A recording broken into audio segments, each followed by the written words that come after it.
Welcome to the React Universe on Air, brought to you by Callstack, a total software engineering consultancy. And today, as always, we are having a cup of coffee because this is a coffee talk. And I'm not alone here. I have my great guest here, the OG, the founder of the company, the founder of this podcast, Mike Grabowski. Hello. Hello. Thank you. It's a pleasure to be back. Nice to be here. I don't have my coffee. I just have this big glass of water. So I hope that I won't need a break throughout the recording because, I happen to drink a lot of this. And it's a big glass. It is. But lucky for me, I have a big bottle outside of the camera to refill. So I'm better than you, yeah. I don't know. This is a coffee talk, but I will give you that. There was no coffee talk back in your days, so yeah, you might not be prepared. I have to get up to speed with, all the latest updates. You'll get there. Don't worry about it.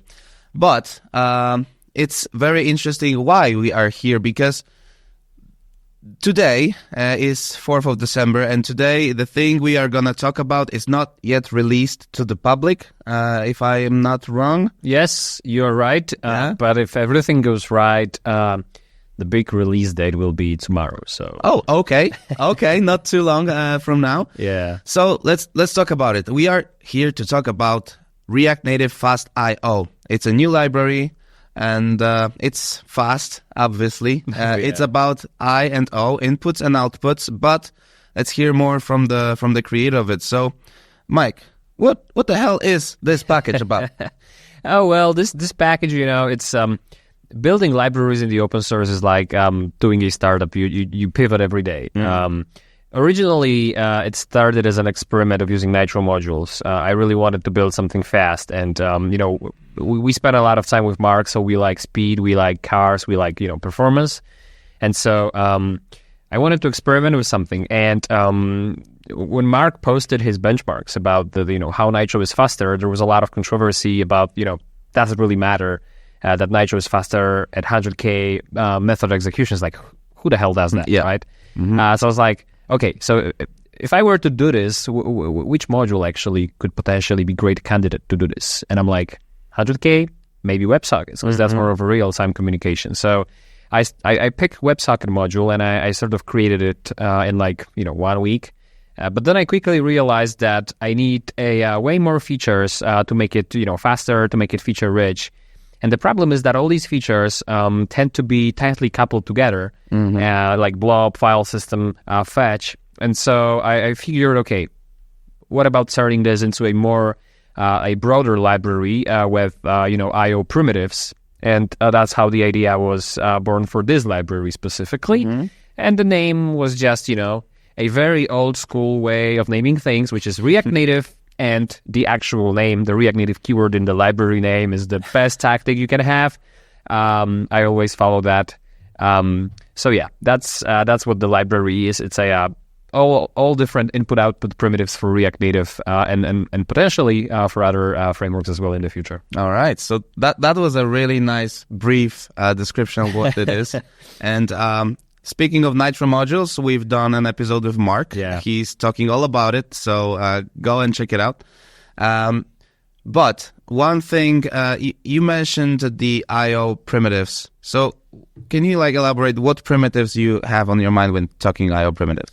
I'm sure there is way more than that I captured, but specifically the one that I was missing was blob. Which is, this web API for dealing with binary data. We also do have fetch. I also have fetch in mind, file system, and streams. There might be more, but I had to draw the line somewhere, so I can't release this year. So I'm not saying this is everything, but there's 100 plus APIs in the web spec, but these are the ones, I guess, that we work with every day. Yeah, they sound like the most popular ones. All right, so having that in mind, so all these primitives you just mentioned, they are done by today? Are they going to be available on the public release? What's in the library right now? Yeah, so the release will include all of them, but I would not recommend using most of them because they're very work in progress. I was about That's to say. Very honest from you. I mean, I stated in the README actually, but WebSockets are pretty much ready for testing. And what's great about WebSockets is that they're pretty much stable because I'm using the same API on Android as React Native itself. So there is not really much that can break. On iOS, I'm using built-in iOS API, so something different, but still, it is just a proxy to, like, I did not create WebSocket module in C++, so there is not many things that can go wrong here. However, fetch, file system, and streams, this is just my experimentation right now, so I'm estimating it will take, up to 3 months because I'm doing quite a few things at the same time. To get it done. So, feel free to experiment. I think streams are pretty exciting because up until today, we did not really have a native support for streaming in React Native. But there are some edge cases, especially around dealing with bigger files, some memory leaks, I guess.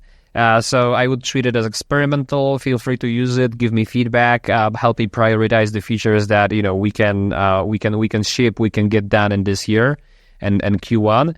But yeah, they're highly experimental, and even if you look at fetch, it does not have like 80% of APIs. I just created it so I can try, piping stream. Yeah, that was just a prototype, and we obviously need to do the actual work now.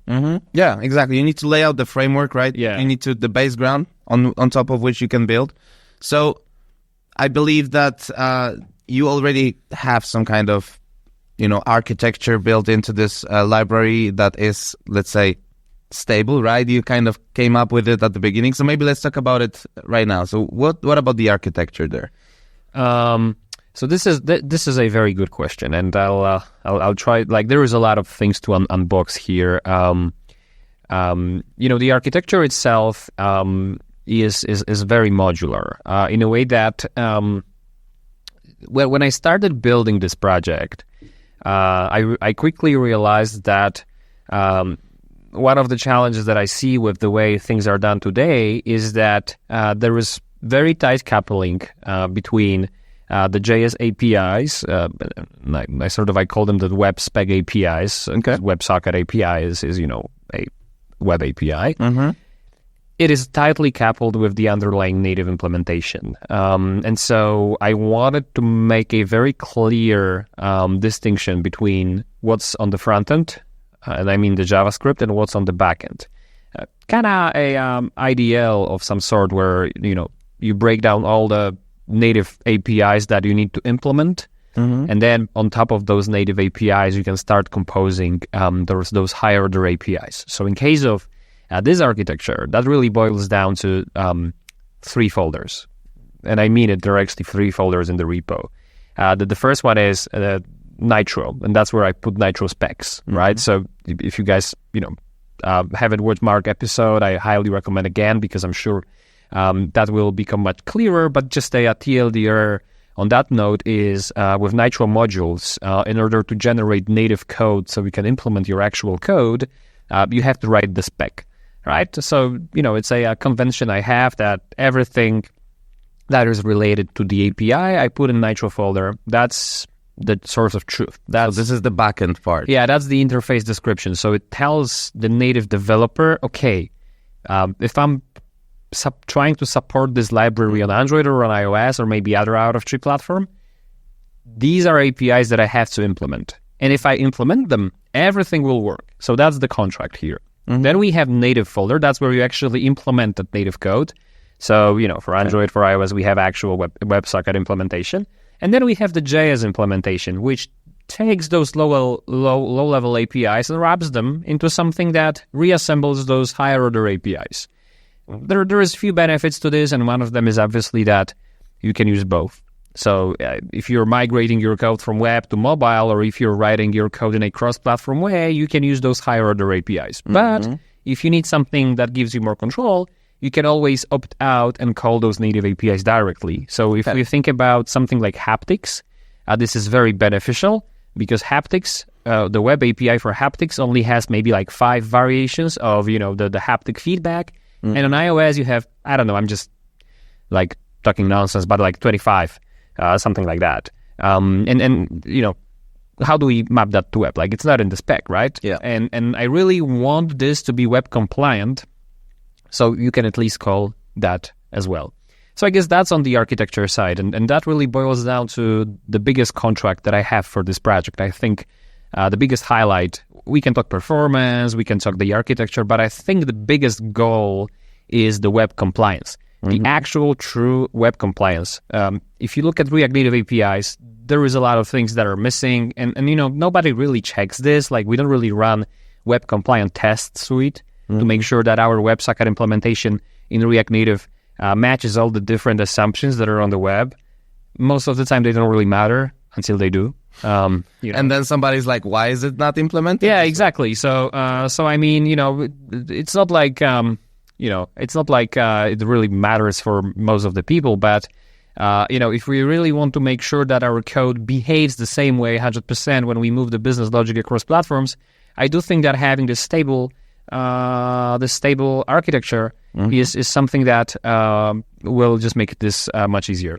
Yeah, and actually, it's a great way to contribute to the React universe. To be honest, like, you're creating a new library that says React Native at the start, but it's compliant with web, which is also React, which is also Universe, right?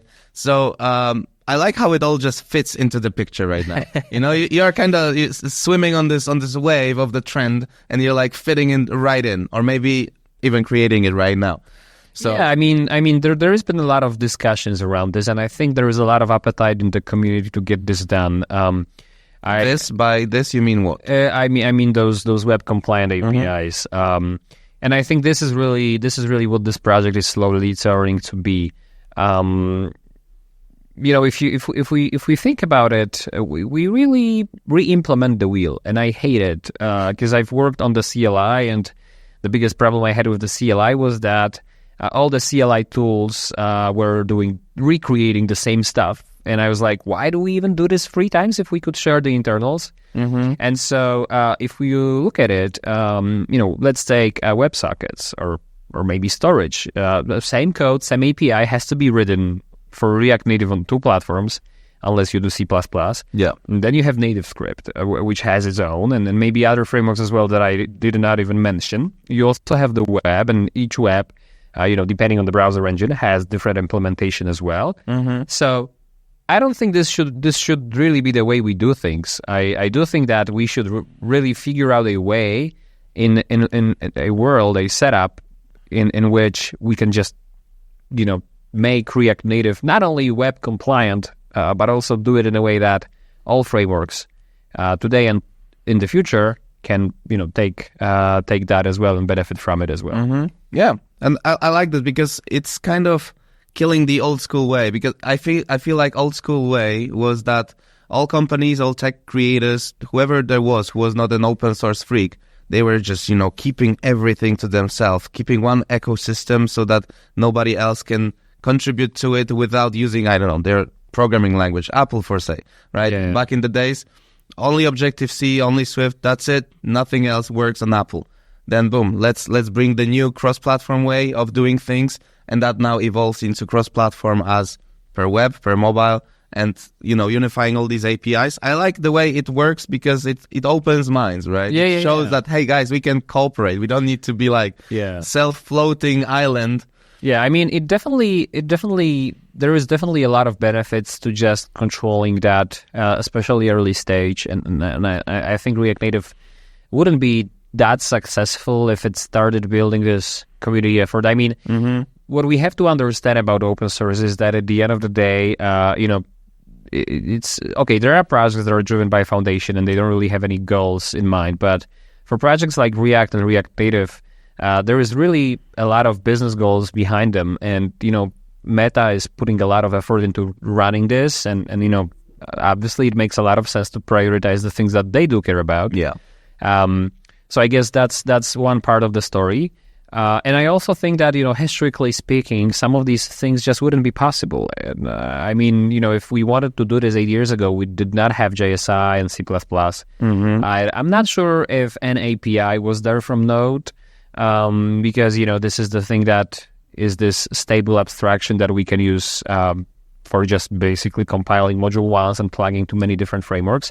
So I think that, when I always think about projects like this, I think about connecting the dots. That's my favorite allegory. And it's like this all connects backwards to all the different smaller breadcrumbs that we as a community and other great folks in the community did over time. What we do right now is just, it's time that we can now take all them together and potentially create something that could turn this into a full sort of unified JS environment. All right, that's the dream, right? So going back to the library itself, we've spoken about modules, web modules, cross-platform modules, architecture, the purpose. So, what were the biggest challenges when you started working on this project? Did you have these moments like you're damn this again? I mean, the first one, sorry, Mark, was just trying to understand what the hell is going on with Nitro Modules. Because I was, I started using Nitro way before public release, and so that was before the cool documentation page. Yeah, I remember the first one. And I always like digging through the code, but there were times where something just wouldn't work, and I used to write a lot of C++ at my university, and then early stage, when I was working for client projects, I was doing, C++, Golang, and stuff like that. But you always need some time to get up and running again, especially with, languages like this. So there were a few issues with builds, and Nitro generally was something that I was trying to figure. Once I figured it, and Mark, thanks to him, fixed a lot of things for me. That unblocked a lot of things. Then I think the biggest moment where I was like at the edge of like whether we were gonna release it at all or not was when I completed it, and I'm like, okay, so now the whole reason that was before I came up with the idea of cross-platform modules. And this is, by the way, another great thing about open source is that you don't really have to have it all planned out. I mean, when I started, this was just WebSocket modules, and it's like you start branching out with different ideas as you go, and this is really exciting. But back in the day, the whole reason I started working on it was, the WebSocket stuff. That was the first tweet I posted, and I figured, okay, the WebSocket API is working now. What if we benchmark it, And I wrote this benchmark and I run it, and I'm like, why this thing is 10 times slower than React Native? I'm like, what is even going on here? I'm like, oh my God, I just lost so much time. It was supposed to be faster, right? Yeah, exactly. I did run the benchmarks. Eventually, I fixed the benchmarks, and I made the benchmarks to be the benchmarks I like. Jokes aside, return number. I ended up fixing the code, which was great. I did have some discussions with some of my friends in the community, and I decided not to public. I decided just to hide. I mean, not to hide them, just get rid of the benchmarks. The reason was I don't really think the benchmarks are the reason why this project is so cool, and I don't really want to get into the discussion whether my benchmark methodology is this or that. I think it is faster in certain conditions. Whether that matters or not is a second question. But I think if you're thinking about using it, I would just think about different benefits, like built-in binary support, which is huge, thanks to Nitro. These are the things that I think make the difference, not the performance, because you maybe have something that is slower already anyways. Premature optimization is your enemy, I say so. And this is something you learn by experience usually, right? Yeah. I mean, I was lucky to work on a few projects where we had a lot of use memo hooks, and I can 100% certify that if you use them too much, they will not help you with the performance. But this is a topic for another stuff, I guess, compiler podcast or something. Exactly. On a side note, I cannot help just having this feeling. While you were speaking, I had a while ago we had an interview with Jared Sumner, the creator of Bun.js. Oh, really? Yeah, that's good. Right here in this podcast, and he also mentioned how he started with Bun. He was like, you know what? I was just building a game and I wanted better package management. I wanted to give it a try. Oh, yeah. And so he did that. He did benchmarks, as you said. It turned out it's much faster. He released it to open source, and then it became much more than just that. Yeah. And again, he just wanted to play with it. You know, he wanted to see if he can make something better than I think NPM back then he was using.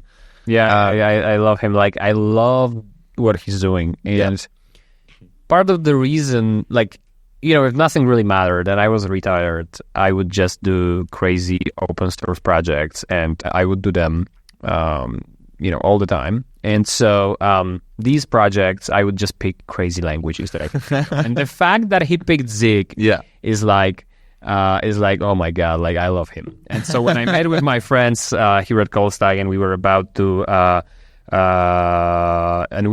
to do some crazy stuff together, I was like, okay, we know what we want to do, but now let's talk about the crazy language we're going to use. And they're like, oh yeah, let's use this, let's use that. And I'm like, okay, the Zig is so cool. So the fact Ban uses Zig is cool. I think, you know, he's really passionate about what he's building. And I think he said that the Zig actually allowed him to make it this fast, like the techniques that are built into this language and the way he can optimize it. But anyway, I've seen the benchmarks, by the way. There is this ongoing animation of 100 times 100k Fibonacci or something like this. I haven't. With the balls going from left to right, left to right. No, I haven't. And so Python is going like this. I'm going to show it to the camera like this. And Ban is going like this. Ban is actually going as fast as C. Oh, really? Yeah.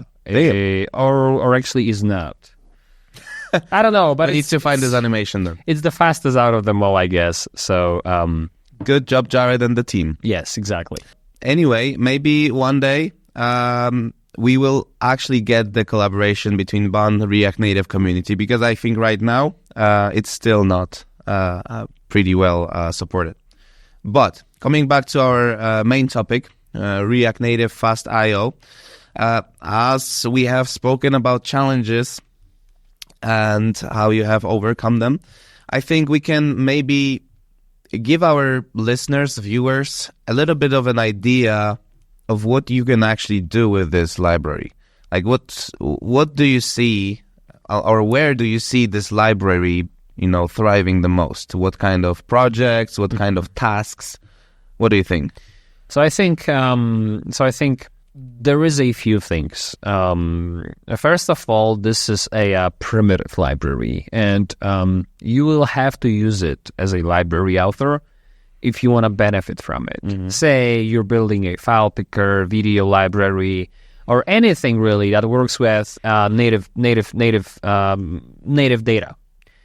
You can use this and build on top of streams, build on top of blob, so that it will all become composable. Mm-hmm. I'm not saying that this is perfect, because for primitives important like that, things should really be in the core. However, there are certain limitations with the existing Objective-C to C++ interop on iOS that makes things like supporting binary data a problem. Okay. And binary data and array buffers natively supported is what I think is the biggest advantage of Nitro. Mm-hmm. It is not the performance, to be honest. So that's one thing. If you're building a library, use this, and then your users will have nice stuff. The second thing is, if you're building a application that is heavy on resources, also use this. I'm providing some primitive APIs to help you, like the file system API that will help you pick a file. The file picker returns a blob, and the blob we have in the library is web compliant. So unlike React Native, it will have .stream, it will have .array buffer, and these are methods that return a readable stream, for example. Mm-hmm. So you can do something like blob.stream, and you can pipe it. Either you can pipe it or you can use the fetch from the library, and you can write fetch as the request body. You just put the blob. Okay. And there is nothing just in the memory. Okay, yeah, it's all lazy. As soon as the fetch request starts being executed, the blob will be piped chunk by chunk to the network. And so I have this video on my Twitter where I stream, upload 1.2 gig file, and the memory is like not even picking up. Nice. subject to, I guess, one memory leak, but that's irrelevant. So I guess the point is that the memory stays flat. So if you're building anything that really works with the data, I would say this is huge. And then, WebSocket module supports this out of the box. There is no additional native dependencies beyond Nitro, because WebSocket uses same internals on Android as React Native anyway, and built-ins on iOS. So anything real time, and this is just where your creative mind can really go, because WebSocket also supports streaming binary data. So if you have an image, you can stream it with WebSockets, and we're actually going to stream and pass an actual binary data. So we were not going to serialize it to string. So if you want to stream an image over WebSocket, or if you're using gRPC or something like that for any procedure calling, this is great, and because you can save a lot of time. Yeah, serializing is not the fastest. And we're just getting started, because I did not really mention WebRTC and all those different APIs. When you think about it, you can pretty much redefine every single API. So I guess these are the use cases, and now what we have to do is we have to just get started. So that's what I would say is a good getting started. So from the more abstract level, let's say, if you have app like, Snapchat back in the days, or something that is allowing you for live calls with the video, or just streaming the pictures or big files and storing them somewhere.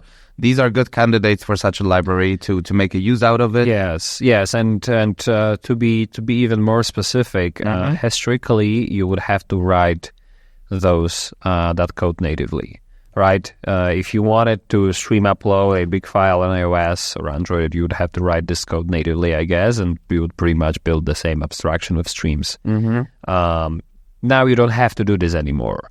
We don't have support for background tasks yet, but these are all the things that we have on our roadmap in mind. So typically the idea here is that you can... you will potentially be able to build all these. I mean, this is not changing anything as far as, it was not possible to build something in the past. What this makes possible is you can just write it once in JavaScript now, and if you have this code already on the web, which you might have in a web worker of some sort, it should just work. Okay. So that's nice. That's nice because the abstractions you have, and if you think about web compliance, if you learn this really once, you can just write it, right? You don't have to figure all the different native APIs or even maybe delegate this. You can just write it or rewrite it, but you can just reuse the assumptions you have. Exactly. All right, that is fun. So there's nothing more for people to just try to use it. If you have such an app already, such a project, just drop it in, try to make it work and see how it affects your project, because this is interesting. Like, as you said, those benchmarks, you don't know. Different projects may have different environments, and these benchmarks might be completely different, right? Yeah, I guess, I would recommend trying it out. And, what I have to admit here is that I really stretched the release of this project. One lesson that I have learned is that you have to release early and break things. And I'm quoting, Mark, the Zach, not Mark Rusavi, although he also has some nice quotes. I'm not sure if I can actually publicly state them. But here is the point. I should have released this library 2 weeks ago. I'm very honest. The problem was I was like, okay, maybe it's not ready yet. I'm going to finish it. And then, 5 a.m. at the gym in New York, I was jet lagged. I woke up. I went to do my workout, and this idea for another library came through my mind, the AI agent. And I'm like, we'll get there. God, I'm building this, and 2 weeks passed like that, and I'm okay. I should have released it because I would already have feedback from the people, and when I have feedback, I know how to operate and execute. So. Going to release it finally tomorrow, because when you release early, there is less pressure. If you stretch it, it's like, oh, big release coming up, and it's not really big. I'm just switching the toggle. Yeah, that's exactly. what it is. That's very interesting what you just said, because I have literally read that. There was like on LinkedIn, you get sometimes those posts by great founders like top 10 things I've learned during my career, and one of them is like, there is no big release. Like, just accept it. There's no big release. Nobody cares when you release your app. It will grow through the time. I mean, I was thinking about those ideas yesterday, and what came to my mind was that I like one of my projects needs to be very successful, because until that happens, they will just call me crazy, But when it becomes successful, your crazy ideas are turned into a guideline. Yeah. So until that happens, I'm just the crazy guy shipping 5 things at a time. But this is pretty sick, actually. I don't know. I think my eyes are even like sort of like swirling. Aware, like I'm not aware. Like looks like I'm not mentally present in this room. Like I'm just staring somewhere. Oh, this is a remote call, man. Yeah, I know. I mean, that's the deep flow state. Which I envy you. I honestly would love to be there right now. Because you had said you are stretching this release date. Dude, you are like the person who ships the fastest from the people I like follow or know, and you still talk about stretching release. I mean, come on. I have to catch up. I've been. Oh my God, I swear a lot, so I need to really adjust my language here. But I've been, let's say, playing around with different ecosystems for the past 2 years. AI, Web3. They will eventually come together. So I'm not saying that was a wasted time, but God, I'm so excited to be back because, here it's like I open my laptop and 1 week is gone and I don't even know what I'm doing. I'm just, I'm just hacking on stuff. So, yeah.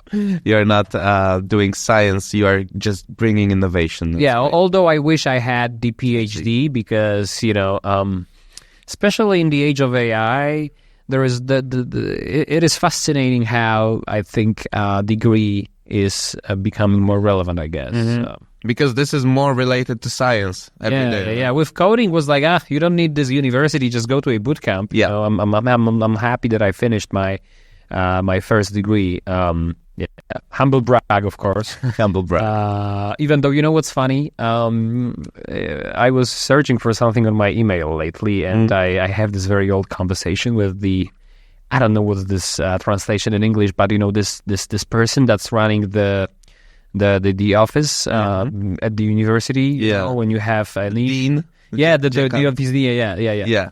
So she emailed me that they need some papers for me to sort of print the diploma for me, like the photo and stuff. And I'm like, I respond every 3 months saying, "Oh, I'm sorry, I was outside of the country on a business trip." And everybody thinks I'm lying, but this is true. And then at the end, 9 months later, I say, "Thank you for your email. I will deliver the photos on Monday. Apologies for the delay." And then I say, "To be very honest, I don't really need this diploma, so that's why I was not really, acting on it." And I was like, "Okay, I finished that university, but I don't really need the paper, though." So you were like proving to the university, like, "Look, I did what you asked me to do, but I don't need you anymore. Like, I never needed you." I mean, I see what you mean. Nobody never asked me for it. It's quite funny. I wonder if how many people do this actually. But if you put that you finished at some university, like, did anybody ever ask you for your diploma, like just to bring it for the unless you're on the sort of job employment contract? Maybe? Yeah, no, never. Yeah, but, could have just finished Stanford, Exactly, and nobody would give up. No fact checking. Yeah, just talk nice stuff and exactly. Yeah. But I feel like that could be separate episode just for giggles. But let's move on then. So we know the secret sauce. I have a question about secret sauce, but the secret sauce here was Nitro Modules, as you mentioned, and the architecture basically. So let's talk about other stuff, which means can you tell us, like you mentioned, we have like 4 or 5 modules right now in the library, right? So the fetch, the blob, the file system. Are they all, would you say, stable enough to start using them in the projects, or is it all experimental and be careful with all of them? I mean, WebSocket is stable. Blob is stable, but it lacks one method. Streaming is not stable. Definitely, it works, but it will break. and the API may change. We're trying to figure where to draw the abstraction. Right now, we have primitives on the native side, but we still create the readable stream on the JS side. And that introduces a bit of an overhead. I think the long-term idea for us is to move towards the NAPI and just have the entire streaming API that is entirely web compliant, be written on the C++ side, potentially pulled from a browser engine like Mozilla's engine, or that's probably a good community move. The file system, it works, but there might be some edge cases that I did not think about. I think on Android that there is a crash. So, I mean, use it so you tell me what's not working. And Fetch is also missing stuff. I mean, they're all work in progress. The one that is, I believe, ready for testing, and I would say it's beta. It's funny how in the README I flagged beta with the green check, like as if it was stable. That's stable beta. Exactly. Never 1.0 release though. So I would say use WebSockets, play around with everything else, give feedback, issues about things that you would like to see, things that you would do different. And if there is anybody passionate about that subject of cross-platform modules, also let me know. That is a huge effort. We will have to figure out a lot of things before we get this done. So I really invite everybody to join me and let's ship it. What's the best way to connect? Against what everybody tells you, but just open up GitHub issue. I mean, the project is such a low profile now that this is the easiest way. I didn't have time to figure the Discord server situation. So I think when I figure the Discord situation, then I would say Discord. So if we figure the Discord out, it will be in the show notes. If it's not there, just open up GitHub issue, I guess. But also Twitter me, contact me on Blue Sky, whatever works. I'm good. So that is not a problem. All right, cool. So we are wrapping this episode up. I think we know a lot. Tomorrow is the release, if everything goes well, and fingers crossed, nothing breaks. Or no other ideas come to my mind, because to be very honest, I just came up with another one today. And that's why you're not getting coffee today. That's it. Yeah. You stick to the water. But I'm also on the white diet, if that's a phrase in English. So not a huge fan of coffee with milk. All right. I'm saying so. I see. And I also have to use the straw, which is a bummer. But I mean, things are the way they are. The problem here is that I spoke with Mark yesterday, and he's like, "Oh, Mike, what are you up to?" And I'm like, I have fire up on my ass. And he's like, oh, what's happening? I'm like, I'm shipping every day. I basically took inspiration from you, and I 100x'd it. And he's like, oh, nice, that's cool. But keep this one thing in mind. And he said to me that we also talked about Lambos, but this attitude has serious bad effects on any real life relationships. But by the way, just a disclaimer, So I am broadcasting this disclaimer to everybody. Because on one hand, I would like to say just get some rest and stuff like that. But on the other, it's like when you don't finish something, you just have troubles going to sleep. Like Exactly. But I'm dreaming of people I work with and about code, which I think is weird. But I hope people don't mind. Yeah, I mean, oh man. So okay, so I tell you one more story. You can cut it, but. All right. We have this, our head of marketing, Emilia. I came up to her on Tuesday and I say, hey, listen, I had a dream, and in this dream I saw you and your hair was cut completely. You had, short hair like me. Mm-hmm. She has long hair. And I'm like, I don't know what that means, but it was just weird, and she says, what's funny? The day before we had this workshop about team building, and one of the exercises we had was, pick the Lego, figure, yes, yeah, that you feel most connected with. And she picked the one with the short hair. And okay, that is getting weird. Yeah, that is getting weird. I think some energy is floating around. So. This is what happens when you get in the flow state for too long. You start connecting with others. Yeah. So if I have a dream about this podcast and you and the crew, I'll make sure to let you know. Let me say this way. Thank you very much. All right, guys. One last note from me at the end is, well, it's actually pretty exciting, and I know Mike is excited about it too. React Universe Conference is coming in 2025, and we know the dates, we know the prices. Well, from the 2nd until 4th of September 2025, React Universe Conf is coming back to Wrocław, and you can, as always, expect top minds, top speakers. Who knows? Maybe this guy will be there again because he was there this year. And yeah, you can grab your tickets already.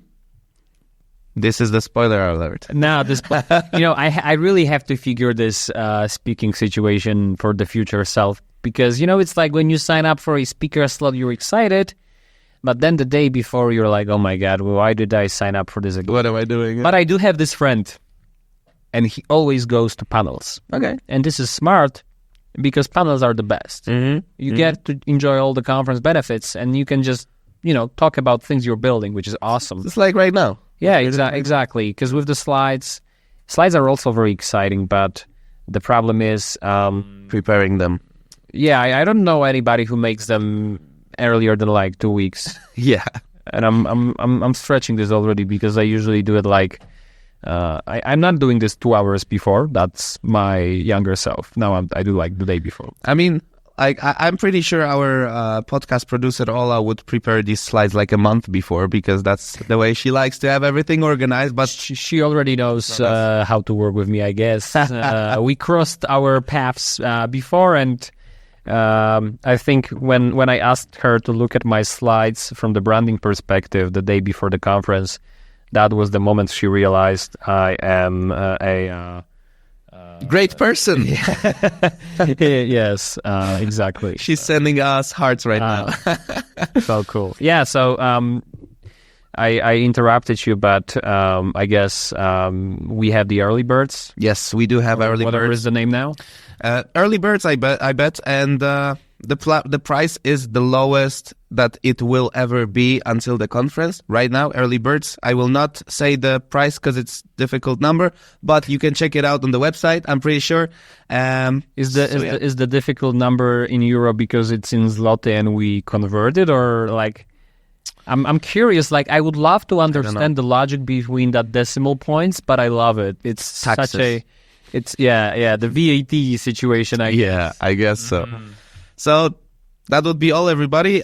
So stay tuned for tomorrow's release. I mean, by the time we release this episode, it's already out there. So maybe if you had a chance to use the library, drop a comment, say what you think, drop an issue if you find any, or even better, fix them and make a pull request. Yes, I would love to.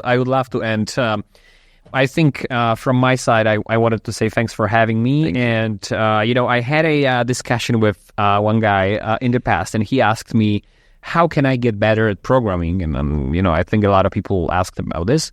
And I said to him, I'm not gonna, I don't like giving advices, obviously, because, advice is like, it's easy to give advices if you're not accountable for the results of them. But I said, here are the open source projects that I do. And if you find anything, remotely exciting, just, get on those projects, check the issues, maybe open PR, just get in touch with me, and that's how you will become a better programmer. So I guess if anybody would love to sort of explore some stuff, maybe about I/O, streaming, native code, C++, and is like struggling to get started, I'm happy to help you, make the contribution. I think this is a great idea. Thanks for, dropping this, and awesome. Get in touch on GitHub and let's hack. I love it. All right, everybody. Thank you very much. And again, Mike, thank you for joining us today here in the studio by person. I love it. Yeah, it's you. When you say back in the studio, do you also have this song in the back of the hand? Back in it now? It's oh my God. Let me actually quickly back in the studio hip hop song. It's it's not just lyrics. It's the beat. It's the beat. When the beat is, there's like this guy saying back in the studio. How lame. But I keep hearing this song throughout the whole day. So I don't know. That was the destiny. That's why you are back in the studio. I'll try to remember the name for the next coffee talk. So maybe we can, risk the monetization and copyrights on YouTube and just put it fair use stuff, right? Like 5 seconds should be good. Or when we release this episode, drop it on Twitter or on X with the yeah. premiere. Yeah. That sounds like a plan. So, guys, thank you very much and have a great whatever you're having right now. Yeah, see you next one. See you on the next episode. Bye-bye. Bye-bye.